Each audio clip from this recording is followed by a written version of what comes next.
Hello bachcho, let's read the question.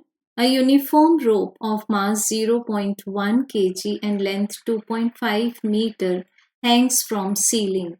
The speed of transverse wave in the rope at upper end and at a point 0.5 meter distance from lower end will be. So बच्चों given है हमें एक uniform rope. इस रोप का मास है 0.1 kg and इसकी whole length given है 2.5 metre और इसको हैंग कर दिया जाता है सीलिंग से लाइक दिस.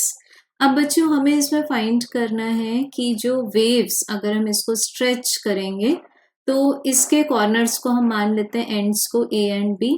तो हमें फाइंड करना है कि एट द अपर एंड इसमें ट्रांसवर्स वेव की स्पीड क्या होगी. It means V B and at a point which is 0.5 meter from the lower end. ये पॉइंट को मान लेते हैं हम P पॉइंट और रोप की टोटल लेंथ गिवन है हमें 2.5 मीटर. सो बच्चों एक्चुअली हमें फाइंड करना है VB और VP फाइंड करना है जहाँ P पॉइंट लोअर एंड से 0.5 मीटर ऊपर है. तो अब सबसे पहले तो हम लेंगे what is the expression for speed of transverse wave in the string. So this is square root of tension divided by the linear density of the string. अब linear density का expression होता है mass of the rope divided by length. So this is 0.1 divided by 2.5 in kg per meter. तो ये तो हमारे पास constant आ गया 1 divided by 25 kg per meter. तो इसको मान लेते हैं equation number 1. अब बच्चों जब हमें फर्स्ट इंस्ट्रक्शन गिवन है कि बिल्कुल टॉप मोस्ट पॉइंट पर निकालनी है हमें स्पीड वेव की, तो VB को हम क्या लिख लेंगे square root of T divided by MAB. अब अपर पॉइंट पर टेंशन कितनी होगी, जो इक्विलिब्रियम कंडीशन अगर हम मान ले तो ये जो रोप है इसके वेट के इक्वल हो जाएगी.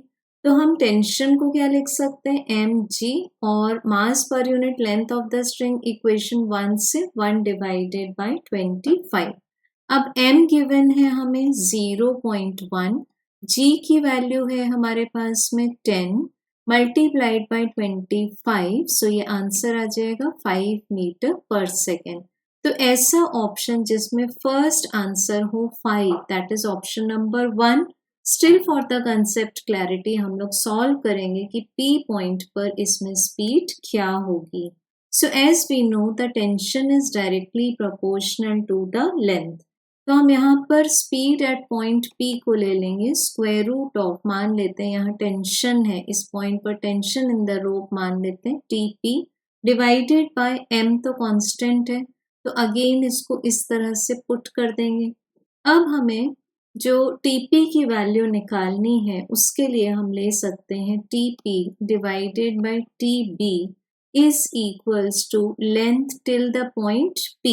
तो ये लेंथ कितनी है बॉटम एंड से 0.5 एंड A पॉइंट से टोटल टॉप लेंथ है 2.5. तो ये आंसर आ जाएगा 1 डिवाइडेड बाय 5. सो इसको जब हम पुट करेंगे this is square root of 25 divided by 5. It means this is square root of 5 metre per second. तो हमें जो नेक्स्ट वेलोसिटी की वैल्यू मिलेगी that will be 2.24 about metre per second. So confirm हो गया कि answer is option number 1. Thank you.